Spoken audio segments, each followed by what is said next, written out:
Monday Night Raw has went from a live 3-hour show to a live 2-hour show to a live 0-hour show because of next week's tapings. Welcome back, guys, to Fog Wrestling. We all wanted a shorter Monday Night Raw, but we didn't mean this short. Next week, we don't have a live show. Not sure exactly what the reason is, but there was a Monday Night Raw taped after the Raw tonight for the 14th of October 2024 edition. I believe it's because of some sort of European tour. Yep. But why not just why not just tape a Raw in Europe? Yeah, why not? I mean, is that beyond the possibility here? Bit of a strange one. They've done that in the past. Normally in the European shows, they'll tape a Raw over in Europe, and you get to see. Yeah, they whip out the telephone box or the black cab for London because that's only two things they associate with England. It is, but have you not noticed though that they only seem to do that when premium live events? Yep, they've got the Friday and the Saturday, or maybe sometimes you got the Sunday and the Monday.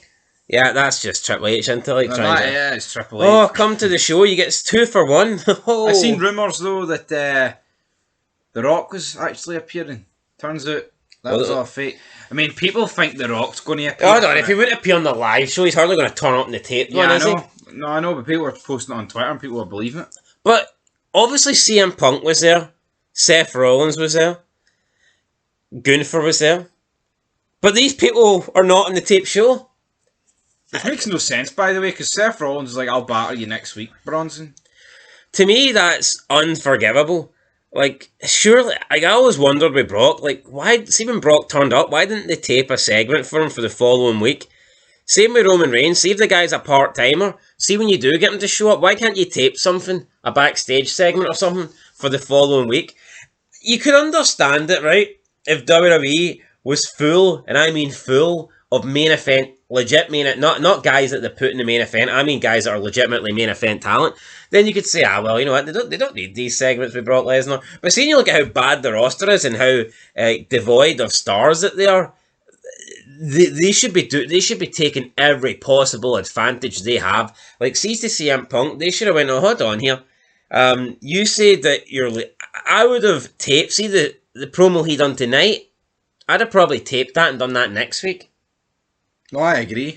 Because the bad blood fallout's going to draw itself.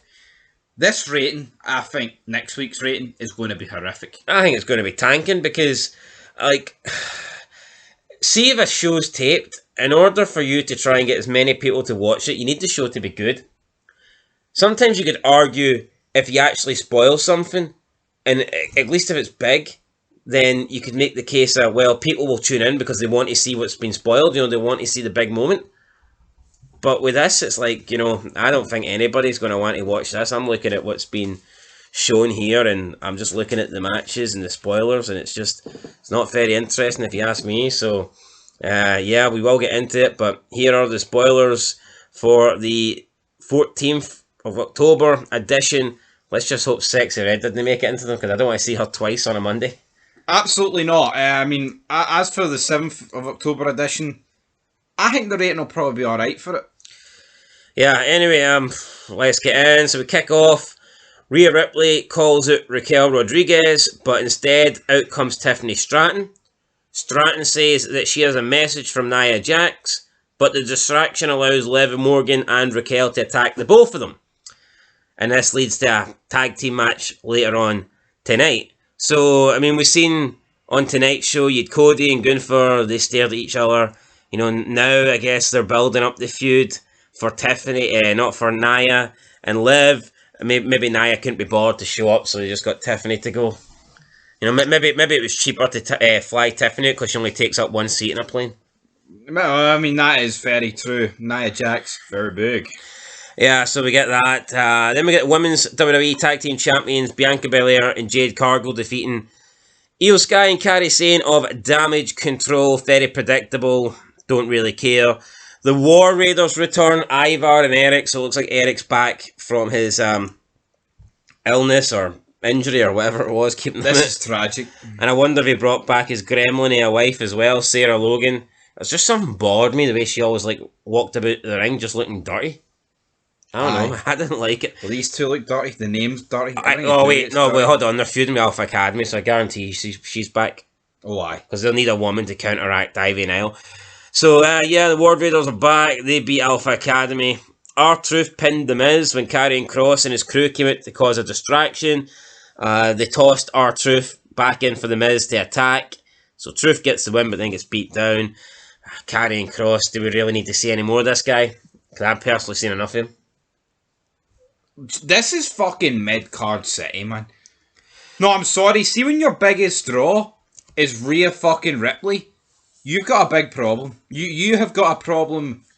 I like Braun Breaker, but let's be... this entire card, Rhea Ripley is the biggest draw, and it's by some distance, and that is scary. That is petrifying. Petrifying, buddy. We then got Braun Breaker defeating Kofi Kingston. No surprise there. No other extra notes, so it looks like we're not really getting anything to do with Xavier Woods. And then we go into the main event.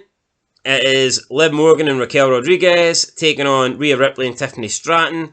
The match ends in DQ because Nia Jax interfered. I guess she couldn't get there in time for the opener. Maybe they made her walk, try and lose a bit of that weight. Could be possible. Nia then tried to get Tiffany to cash in the Money in the Bank on Liv, but Dominic came to Liv's rescue. I can guarantee he wasn't throwing any punches. He probably just hightailed out of there, grabbing Liv. And that is it. That is your Raw spoilers for the 14th of October, 2024. I mean, not a lot to say other than this show looks absolutely horrendous. And I actually think we're probably going to give this one a miss. Yeah, we won't be watching it. Yeah, there's one thing worse than staying up and watching wrestling. Staying up watching taped wrestling. Yeah, also this will be the 5th Raw in a row where there will be no Wyatt Sicks. Now, people can say, well, they did a wee spooky thing with the screen's flat. Bullshit. We called it this faction was pretty much dead after 3 weeks. Yeah. And I would like somebody to prove me wrong. Where's this going? They defeated the Alpha Academy, or the American. About 10 times. Yeah, right, but then they beat them in the street fight, and they've missed 5 Raws in a row. Yep. No, this is, we said at the time, I'll just repeat that, but I mean, it's literally like, oh, we'll create a group for Bray Wyatt, we've no idea what we're doing. We'll debut them killing half the roster, and how do we eclipse that? Well, we can't. See, once you kill half the roster, you have to go for the world title. And even then, I fucking argue that's... They did too much in the opening week.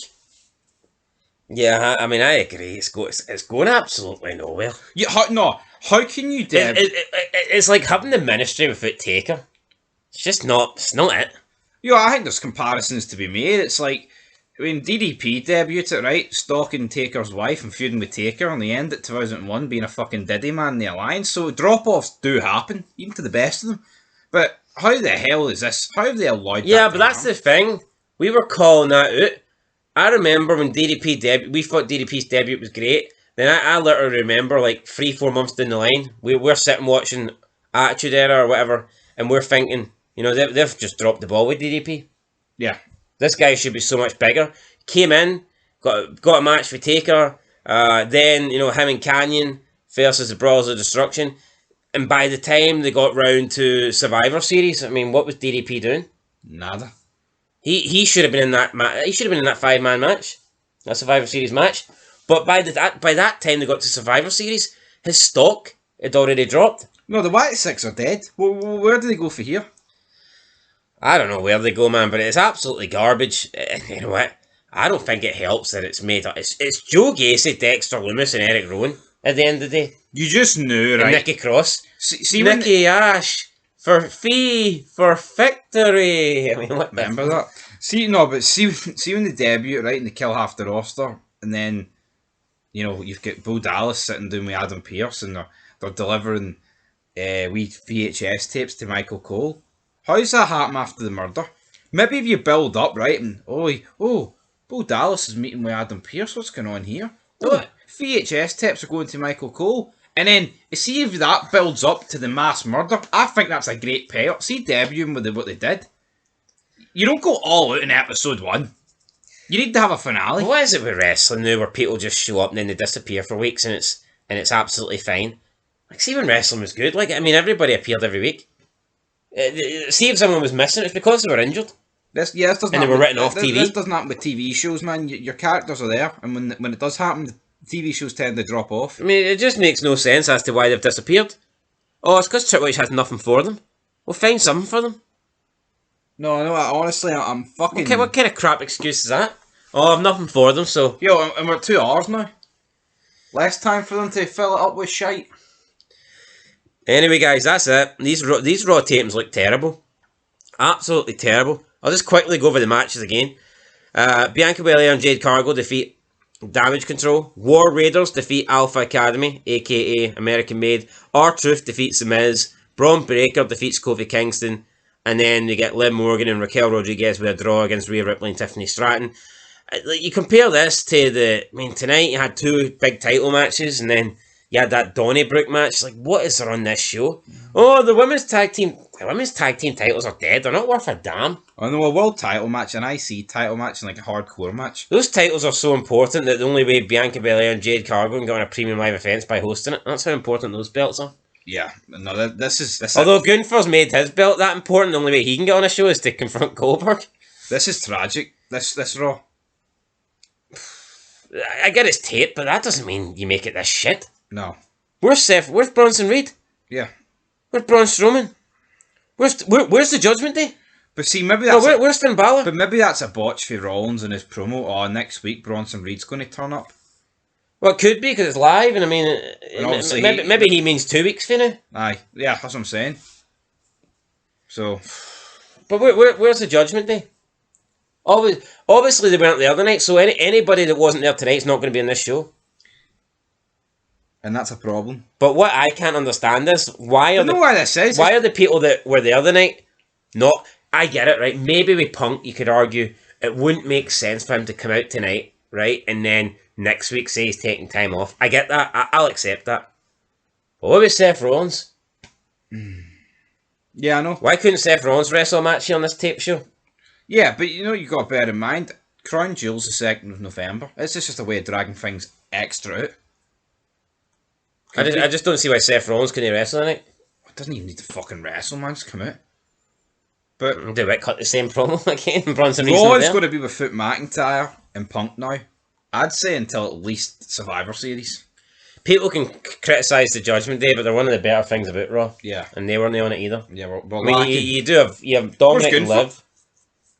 Gunther not on the show. No, apparently Cody Rhodes did come out. So, but no, I don't get. If Gunther and Cody Rhodes cut a promo with each other, how's that not getting mentioned in the fucking spoilers? Is that how bad they are? When would 2 champions colliding in a promo not get mentioned in the spoilers back in the day? But they'll mention fucking Nia Jax and like Rhea Ripley and Stratton. Yeah, guys, I don't know what to tell you. I won't be watching this Raw. No, not in a month of Sundays. Obviously, we'll do the ratings and things like that, but I just don't see the point in watching Raw. It's one thing watching wrestling when it's poor, but look, we don't watch AEW when it's taped. We just do a video talking about the spoilers, and I'm sorry that WWE's not that good enough that we're going to sit here and watch this tape show. No. So I remember when SmackDown was taped, man. I used to read the spoilers and then watch it on Wednesday morning and fucking tune in. Friday night pizza. Aye, guaranteed.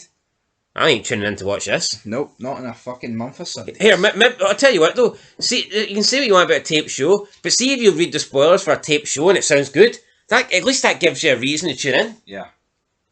But fucking look at this. I mean, why? Why would you care? Why would you? It makes no sense to me, guys. But anyway, that's where we're going to end it. Trash looking show, and we'll catch you in 2 weeks for Monday Night Raw. Till next time, peace.